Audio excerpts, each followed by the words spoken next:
और शत्रु का सबसे बड़ा जो गढ़ है वो है हमारा विचारधारणा, हमारा मन, जहां से हम निर्णयों को लेते, जहां से हम सोच विचार करते। इसलिए बाइबल कहता है, पौलुस कहता है कि जो भी बातें परमेश्वर के खिलाफ में उठती है उन बातों को आपको खंडन करना आना चाहिए। आपको पता होना चाहिए कि कौन सी विचारधारणाएं परमेश्वर की ओर से है, कौन सी विचारधारणाएं परमेश्वर की ओर से नहीं है, और जो विचारधारणाएं परमेश्वर की ओर से नहीं है उसे आपको खंडन भी करना आना चाहिए।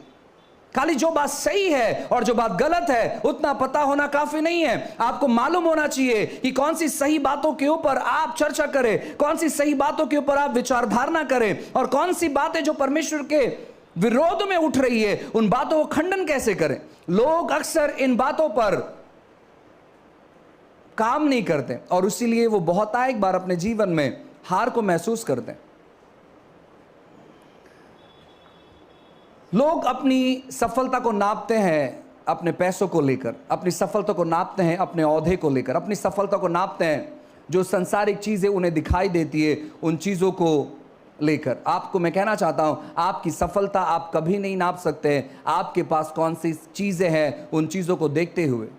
ऐसे बहुत सारे लोग जिनके पास सब चीज़ें हैं लेकिन वे सफल नहीं हैं, और ऐसे बहुत सारे लोग जिनके पास कुछ भी नहीं है वे बहुत सफल तौर पर अपना जीवन बिता रहे हैं। बाइबल का व्याख्यान सफलता के बारे में बहुत अलग है, इसलिए आप अपने अनुसार चीजों को करने का प्रयास मत करिए। होने दो कि आपका हर एक बात, हर एक निर्णय, हर एक काम परमेश्वर के वचन के आधार पर हो। इन्होंने क्या किया, इन इजराइल लोगों ने अपने अनुसार जब चीजों को करना चालू किया, ये सबसे बड़े दिक्कती में फंस गए, ये सबसे बड़े उलझन में फंस गए। बारंबार यहां पर भविष्यवक्ता आकर कहते थे कि आपको आपका मन फिराना है और वापस परमेश्वर के पास आना है, लेकिन इन्होंने क्या किया, इन्होंने अपनी मर्जी चलाई और उसके वजह से इनका खाना पीना भी मुश्किल हो गया था।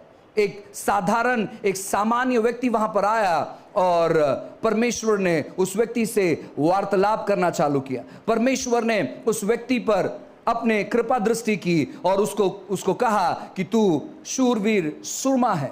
यह व्यक्ति कहने लगा, आप शायद गलत व्यक्ति को पकड़ लिए हैं, क्योंकि मैं अपने लोगों में सबसे छोटा हूं, मैं अपने लोगों में सबसे अयोग्य हूं, मैं कुछ नहीं कर सकता हूं। आप कैसे इतना बड़ा स्टेटमेंट मेरे बारे में दे रहे हैं? आप मुझे कैसे कह सकते हैं कि मैं इतना बड़ा योद्धा हूं?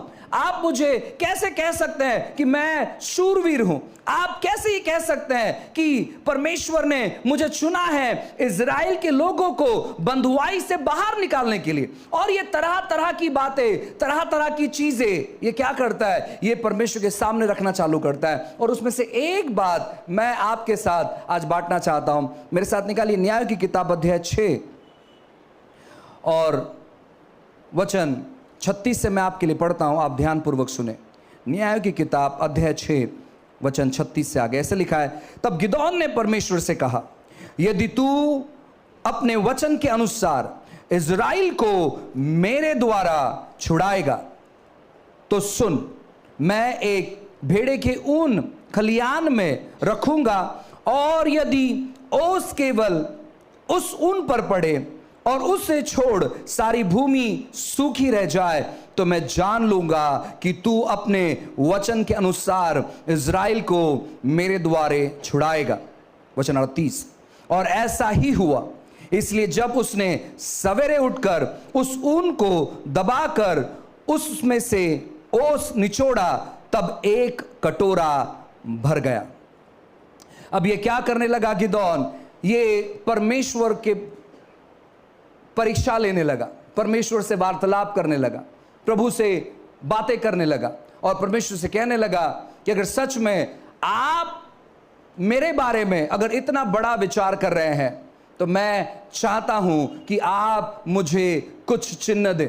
उन्होंने बहुत सारे चिन्हों को मांगा और उनमें से ये एक चिन्ह है जहां पर उसने कहा कि अगर आप सच में मेरे द्वारे इज़राइल के लोगों को छुड़ाना चाहते हैं तो मुझे आप चिन्ह दे।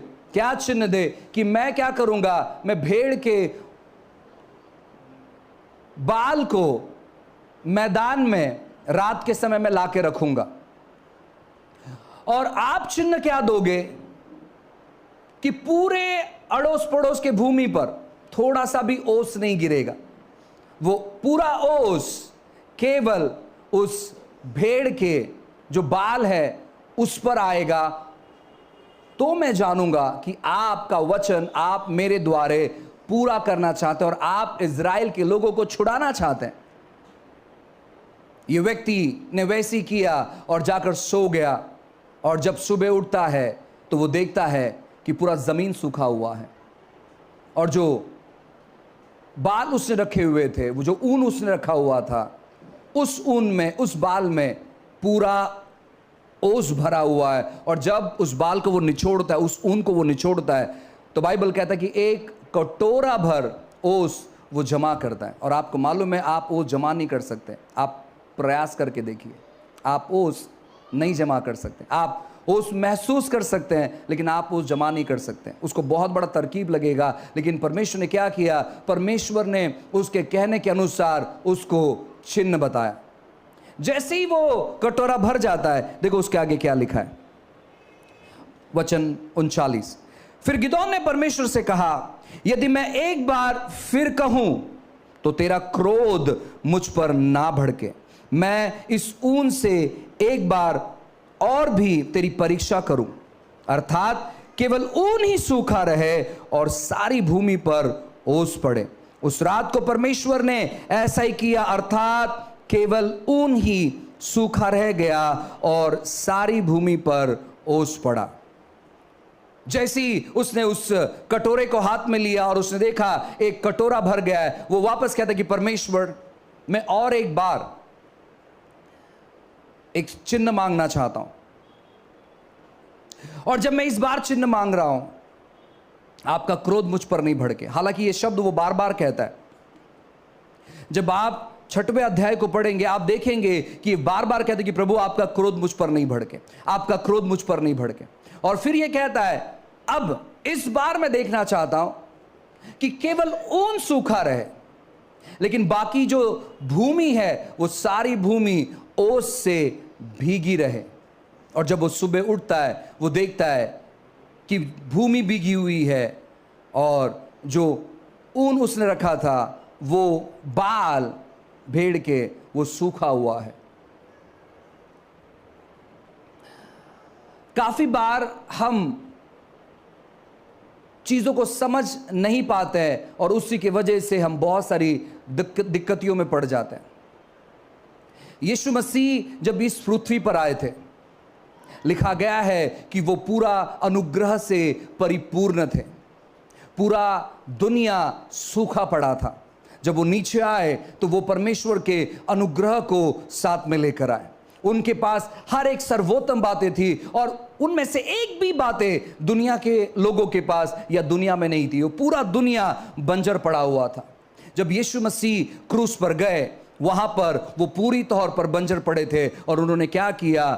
अपना अनुग्रह पूरे दुनिया पर उन्होंने उंडेल दिया, और वो खुद वहां पर सूखे रह गए।